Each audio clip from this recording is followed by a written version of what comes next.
পেট্রোকেমের নতুন প্রজেক্টের জনশুনানিতে এসে চাকরির দাবি করলেন উদ্বাস্তুরা। হলদিয়া পেট্রোকেমের সহকারী সংস্থা অ্যাটপ্লাস কেমিক্যাল অ্যান্ড পলিমার্সের প্রস্তাবিত ফেনল প্ল্যান্ট সম্প্রসারণের জনশুনানিতে এসে চাকরির দাবি জানালেন উদ্বাস্তুরা।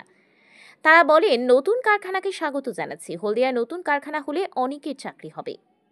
সেখানে কাজের সুযোগের ক্ষেত্রে উদ্বাস্তু পরিবারের যোগ্য ছেলে মেয়েদের অগ্রাধিকারের দাবি জানাচ্ছি। এদিন হলদিয়া পুরসভা চত্বরে বি আর আম্বেদকর ভবনে সভা করে ওই জনশুনানির আয়োজন করেছিল পরিবেশ দূষণ নিয়ন্ত্রণ পর্ষদ। দূষণ পর্ষদের হলদিয়া রিজিওনাল অফিসের মুখ্য এনভায়রনমেন্ট ইঞ্জিনিয়ার শিশির মণ্ডল, ডিস্ট্রিক্ট প্ল্যানিং অফিসার সৌমিয়ন বারিক সহ অন্যান্য সরকারি আধিকারিক শুনানিতে উপস্থিত ছিলেন। অন্যদিকে পেট্রোকেমিক্যালস ও অ্যাটপ্লাস কেমিক্যালের পক্ষে উপস্থিত ছিলেন ডিরেক্টর বোর্ডের সদস্য অশোক কুমার ঘোষ, প্ল্যান্ট হেড অনন্তচরণ মিশ্র, অপারেশন হেড সুন্দর গোপাল হাজরা ও পদস্থ আধিকারিকরা। জনশুনানির জন্য কয়েকদিন আগে থেকে সংস্থার পক্ষ থেকে মাইকিং ও লিফলেট বিলি করা হয়েছে। এদিন পেট্রোকেমের ফেনল প্ল্যান্টের শুনানিতে স্থানীয় বাসিন্দা, বিভিন্ন স্বেচ্ছাসেবী সংস্থার প্রতিনিধি, উদ্বাস্তু এবং জনপ্রতিনিধিরা উপস্থিত ছিলেন। পেট্রোকেম কর্তৃপক্ষ জানিয়েছে, পেট্রোকেমের সহকারী সংস্থা অ্যাটপ্লাস কেমিক্যাল পেট্রোকেম চত্বরে প্রায় 6,500 কোটি টাকা খরচে নতুন একটি ফেনল প্ল্যান্ট গড়ছে।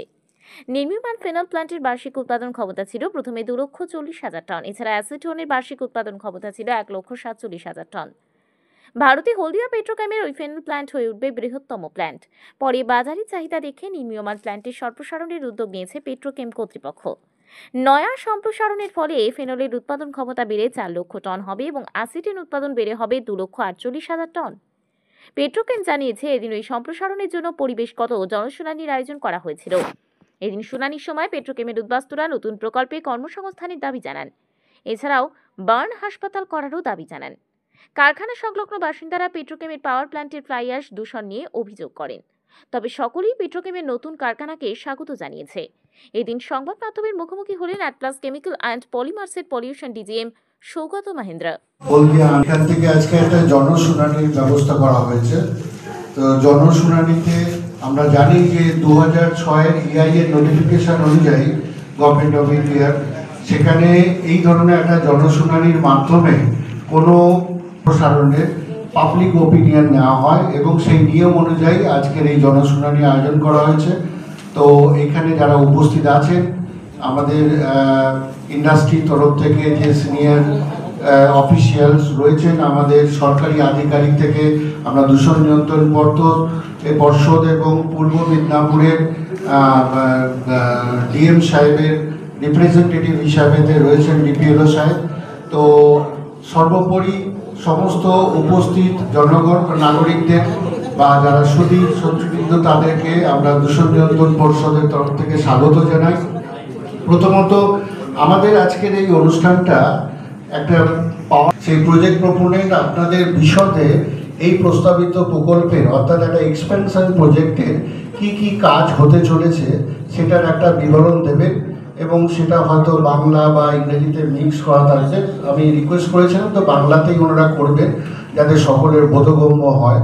তো এখানে আমাদের একটা অনুরোধ থাকবে, যেহেতু এই পুরো জনশুনানিটা একটা ভিডিওগ্রাফি করা হবে এবং একটা রিপোর্ট আমরা ministry of environment and forest and climate চেঞ্জকে পাঠাবো, সেখান থেকে সর্বোপরি একটা অনুমোদন পাওয়া যাবে। তো আপনারা এই যে প্রজেক্ট প্রপোনেন্ট যে প্রজেক্ট কনসালটেন্টের মাধ্যমে যে প্রেজেন্টেশনটা আপনাদের সামনে উপস্থাপন করবেন সেটা ভালো করে শুনবেন এবং এই প্রস্তাবিত প্রকল্প অর্থাৎ এই এক্সপানশন প্রজেক্টে আপনাদের মূল্যবান মতামত দেবেন এবং এই প্রস্তাবিত প্রকল্প থেকে আপনারা কোনো রকমভাবে উপকৃত হতে পারেন কিনা বা আপনাদের যদি কোনো আশঙ্কা থেকে থাকে সেটাও আপনারা নির্ভয়ে সেটাকে আপনাদের সামনে প্রকাশ করবেন। আমরা সেটা লিপিবদ্ধ করব এবং অনুমোদনের জন্য প্রেরণ করব। তো আজকের এই messrs Atplus chemicals and polymer private limited এর জনশুনানিতে এটা একটা subsidiary unit of HPL, Haldia petrochemical limited. এখানে দুটি বিশেষ ধরনের, হলদিয়া পেট্রোকেমিক্যাল লিমিটেড আগেও এই প্রোডাক্ট করতো, সেই প্রোডাক্টের কিছু সম্প্রসারণ হবে। একটা রয়েছে আপনাদের ফেনল বাৎসরিক উৎপাদন 240 কিলোটন থেকে বেড়ে সেটা 400 কিলোটন হবে এবং অ্যাসিটন 147 কিলোটন থেকে বেড়ে 248 কিলোটন হবে। এই সম্প্রসারণের জন্য আমাদের এই অনুমোদন আর আজকের এই বিশাল আয়োজন বা জনশুনানির আয়োজন। এর থেকে পরিবেশের ওপর কোনো প্রভাব পড়তে পারে কি না পারে সে নিয়ে আমাদের প্রজেক্ট প্রপোনেন্ট একটা প্রেজেন্টেশন দেবে, আপনারা শুনে সেটা নিয়ে তার উপর কিছু যদি মতামত থাকে, তবে আমি আবার বলছি, অনুরোধ করছি মতামতটা যেন পরিবেশ সম্পর্কিত হয়, অর্থাৎ এনভায়রনমেন্ট এটা রিলেটেড কোয়ারিজগুলোই আমরা অ্যাকসেপ্ট করব। অন্য বিষয়গুলো আমরা @+এর যে কর্তৃপক্ষ আছেন তাদের সঙ্গে আপনারা আলোচনা করতে পারেন। আজকের জনশুনানিতে যে আলোচনাটা হবে সেটা কিন্তু পরিবেশ সম্পর্কিতই হবে। দয়া করে এর ওপর থেকেই আপনারা প্রশ্ন করবেন। আমি আর দীর্ঘায়িত না করে প্রজেক্ট প্রপোনেন্টকে বলবো যে তাদের এই প্রেজেন্টেশনটা শুরু করার জন্য। কেক আর পেস্ট্রিতে জিবে জল সপারি, ওয়াও আশাতে লাজবাব নিউ বিদ্যুৎ বেকারি। রাজলক্ষ্মী জুয়েলারি ওয়ার্কস, রাজলক্ষ্মীর মধুদার মধুর মতো ব্যবহার। দুর্গা চক, বাসন্তী ভবন, দুর্গা মন্দিরের পাশে, সুপার মার্কেটের বিপরীতে, হলদিয়া। এটা নিয়ে আলোচনা হবে। আজকে যে জনশুনানির ঘোষণা করা হয়েছে সেই জনশুনানিতে সাড়া দিয়ে লোকাল এরিয়া থেকে প্রায় 70 জন মতন ব্যক্তি এখানে উপস্থিত ছিলেন। বিভিন্ন সংস্থা থেকে এসেছিলেন, কেউ নিয়ারবাই এরিয়ায়, কেউ রামকৃষ্ণ মিশন থেকে এসেছিলেন, কোনো সরকারি সংস্থা থেকে এসেছিলেন।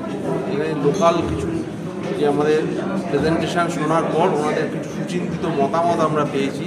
যেমন হলদিয়া বিজ্ঞান পরিষদ আমাদের কিছু মতামত দিয়েছেন, সেরকম আরও অনেকেই মতামত দিয়েছেন এবং কিছু সমস্যাও তুলে ধরেছেন নিয়ারবাই, যেমন গ্রিন বেল্ট ক্যানাল, রাস্তা, লিঙ্ক রোড, এইগুলোর ব্যাপারে, চাকরি পাওয়ার ব্যাপারে, এগুলোও এই প্রবলেমগুলো তুলে ধরেছে এবং তার যথাসম্ভব উত্তর আমরা দেওয়ার চেষ্টা করেছি। এটাও বলেছি যেগুলো আমাদের কন্ট্রোলে ডাইরেক্ট নেই, যেরকম এইচডি বা মিউনিসিপ্যালিটি, তাদের সাথে আমরা টেক আপ করবো, তাদের কাছে আমরা গিয়ে পৌঁছবো, যাতে করে এই উন্নয়নটা হয় এবং প্রবলেমগুলো দূর হয়, করে শ্রমিক, মালিক সকলেই যাতে লাভবান হয়। কত টাকার প্রজেক্ট ছিল এটি 800 কোটি টাকা প্রজেক্ট। এই এক্সপ্যানশনটি 800 কোটি টাকা।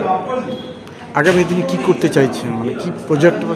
এই প্রজেক্টটি তো আগামী সামনের বছর সেপ্টেম্বর নাগাদ কমিশনিংয়ের টার্গেট আছে এবং তারপরে আরও আমাদের প্রকল্প আসবে। কারণ @+ কোম্পানির অনুসারী শিল্প হিসেবে ফেনল অ্যাসিটোন থেকেও আমরা ভবিষ্যতে আরও ডেরিভেটিভস হবে, সেই প্ল্যান্টের প্রস্তাব নিয়ে আমাদের আলোচনা চলছে এবং আগামী দিনে আমার ধারণা @+ কোম্পানিতে আরও ইনভেস্টমেন্ট হবে এবং আরও বড় আকারে আসবে। আপনার নাম ডেজিনিস? সরি, আপনার নাম ডেজিনিস। কেক আর পেস্ট্রিতে জিবে জল সপারি, ওয়াও আশাতে লাজবাব নিউ বিদ্যুৎ বেকারি। টিপটপ টিফিনে और हैप्पी पार्टी, নিউ বিদ্যুৎ বেকারি। মানডে টু সানডে ছোট বড় সবার পছন্দ একটাই, নিউ বিদ্যুৎ বেকারি। প্রতিদিন চাই চাই না না না না না, নিউ বিদ্যুৎ বেকারি। রাজলক্ষ্মী জুয়েলারি ওয়ার্কস, রাজলক্ষ্মীর মধুদার মধুর মতো ব্যবহার। দুর্গা চক, বাসন্তী ভবন, দুর্গা মন্দিরের পাশে, সুপার মার্কেটের বিপরীতে, হলদিয়া।